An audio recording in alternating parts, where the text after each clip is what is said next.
નમસ્કાર મિત્રો, શરૂઆત કરતા પહેલા ફરી એકવાર નાનકડી ચેતવણી. મિત્રો, આજની વાર્તા સંપૂર્ણ કાલ્પનિક છે. પાત્રો, ઘટનાઓ, ગામ કે શહેરો બધું જ મનની ઉપજ છે. કોઈ જીવતી કે મૃત વ્યક્તિ સાથે કોઈ સંબંધ નથી. જો કોઈ સામ્યતા લાગે તો એ ફક્ત અનાયસ છે.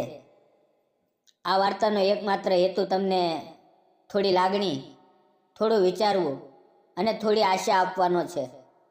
તો ચાલો હવે વાર્તા શરૂ કરીએ. નમસ્કાર મિત્રો, મારું નામ નેહા છે. હું ગાંધીનગરની એક સામાન્ય મધ્યમ વર્ગની છોકરી છું. મારા પતિનું નામ હતું કેપ્ટન વિરાટ રાઠોડ. હા, એ જ વિરાટ જેના વિશે આખા ગુજરાતે ને આખા દેશે એક વખત ખૂબ વાત કરી હતી. અમારા લગ્નને માંડ 100 મહિના થયા હતા. વિરાટ આર્મીમાં હતો, 13 કુમાર રેજિમેન્ટમાં. એની પોસ્ટિંગ જમ્મુ કાશ્મીરમાં લાઇન ઓફ કંટ્રોલ પર હતી. અમે બંને ખૂબ પ્રેમ કરતા હતા. દર રવિવારે એ ફોન કરતો, કલાકો સુધી વાતો કરતો. એની દરેક રજામાં અમે નવું કંઈક પ્લાન કરતા. ક્યારેક માઉન્ટ આબુ, ક્યારેક સાપુતારા, ક્યારેક એકલી ગાડીમાં ગુજરાત ફરવાનું. 2021ની ઓક્ટોબરની એક ઠંડી સવારે મારા ઘરની બેલ વાગી. બહાર 2 આર્મીના અધિકારી ઊભા હતા. મારા હાથમાં પકડેલો ફોન નીચે પડી ગયો. મને ખબર પડી ગઈ કે આજે વિરાટનો ફોન નહીં આવે,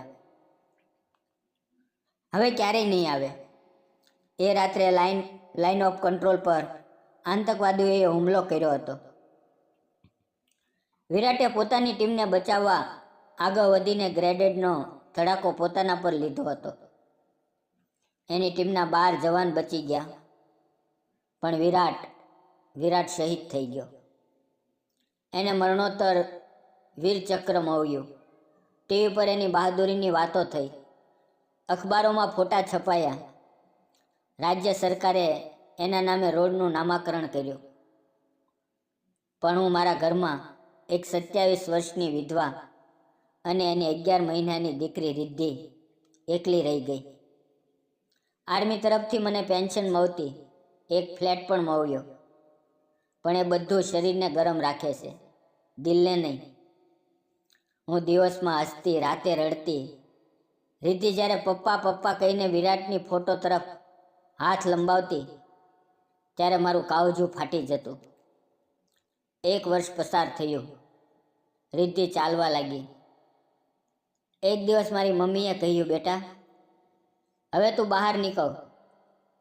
ઘરમાં બંધ રહીશ તો રિદ્ધિનું શું થશે? તું ભણેલી છોકરી છે, કંઈક કર. મેં પોતાની જાતને ફરી ઊભી કરી. હું MSc માઇક્રોબાયોલોજી હતી. મેં ગાંધીનગરની એક પ્રાઇવેટ યુનિવર્સિટીમાં લેક્ચરની જગ્યા માટે અરજી કરી. ઇન્ટરવ્યૂમાં મને પૂછ્યું, તમે આર્મી વિધવા છો, તમને પેન્શન મળે છે, તો પછી નોકરી કેમ જોઈએ? મેં કહ્યું, પૈસા માટે નહીં, મારી અને મારી દીકરીની ઓળખ બચાવવા માટે. મને નોકરી મળી ગઈ. હું દરરોજ સવારે 8 થી 4 સુધી કોલેજમાં હતી. વિદ્યાર્થીઓ મને ખૂબ પ્રેમ કરતા. એક દિવસ કોલેજના એક મોટા પ્રોગ્રામમાં ચીફ ગેસ્ટ આવવાના હતા. Retired lieutenant general Shivrajsinh Jadeja. એક જમાનામાં વિરાટના કમાન્ડિંગ ઓફિસર રહી ચૂક્યા હતા. પ્રોગ્રામ દરમિયાન એમણે મારા વિશે સાંભળ્યું.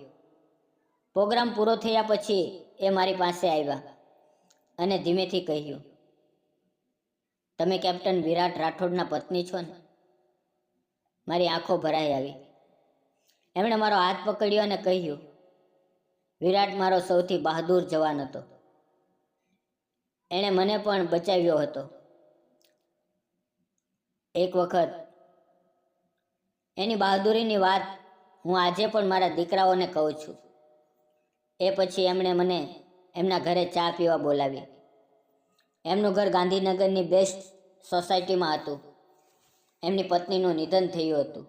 એકનો એક દીકરો આર્મીમાં જ છે, કર્નલ રણવીરસિંહ જાડેજા. હાલમાં લદ્દાખમાં પોસ્ટેડ છે. જનરલ સાહેબ એકલા રહેતા હતા. ધીમે ધીમે અમારી મુલાકાતો વધવા લાગી. એ રિદ્ધિને ખૂબ પ્રેમ કરતા. રિદ્ધિ એમને અંકલ કહેતી.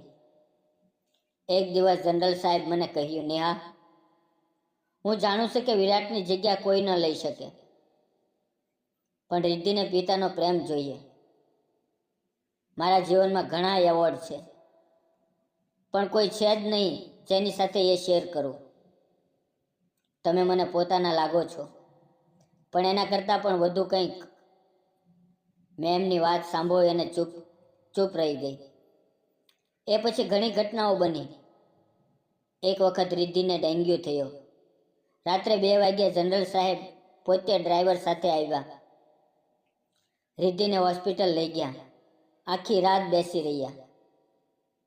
એક વખત કોલેજમાં મારા પર કેટલાક લોકોએ આર્મી વિધવા હોવાના કારણે અનુચિત ટિપ્પણી કરી. જનરલ સાહેબે એ જ દિવસે કોલેજના ચેરમેનને ફોન કર્યો. બીજા દિવસે એ લોકો મારી પાસે માફી માંગવા આવ્યા. 1 વર્ષ પસાર થયું. રિદ્ધિ હવે 4 વર્ષની થઈ ગઈ હતી. એ જનરલ સાહેબની ગોદ વગર ઊંઘતી જ નહોતી. એક દિવસ જનરલ સાહેબે મને એમના ઘરે બોલાવી. ઘરમાં બધું શણગારેલું હતું. ટેબલ પર એક મોટી તસવીર હતી, વિરાટની યુનિફોર્મ વાળી તસવીર. એની બાજુમાં રિદ્ધિ અને મારી તસવીર.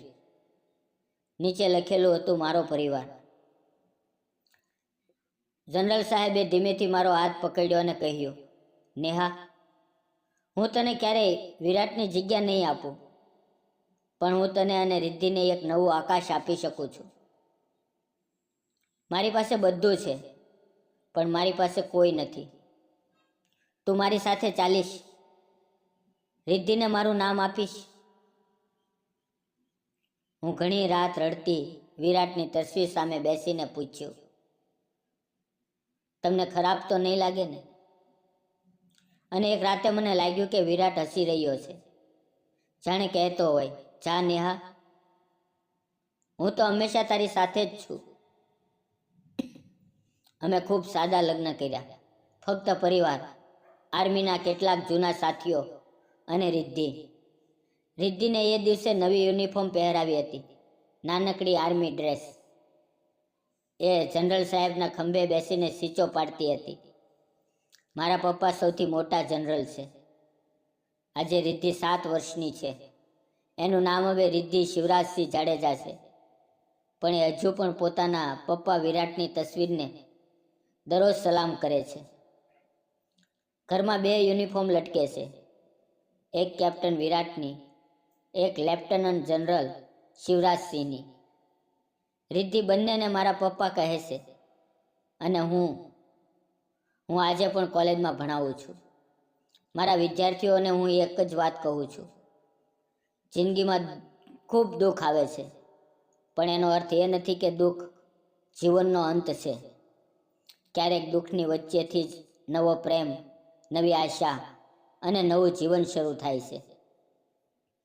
મિત્રો, તમને શું લાગે છે? નેહાએ જે નિર્ણય લીધો એ સાચો હતો કે ખોટો? આ વાર્તા એક જ વાત કહે છે, પ્રેમ ક્યારેય મરતો નથી. એ ફક્ત રૂપ બદલતો રહે છે.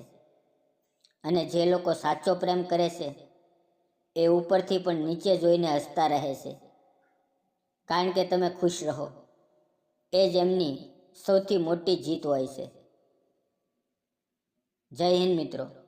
જો વાર્તા ગમી હોય તો વિડીયોને લાઈક, ચેનલને સબસ્ક્રાઈબ અને એક નાની એવી કોમેન્ટ જરૂર કરજો. ફરી મળશું આવતીકાલે. ત્યાં સુધી આવજો અને તમારું ધ્યાન રાખો. ધન્યવાદ મિત્રો.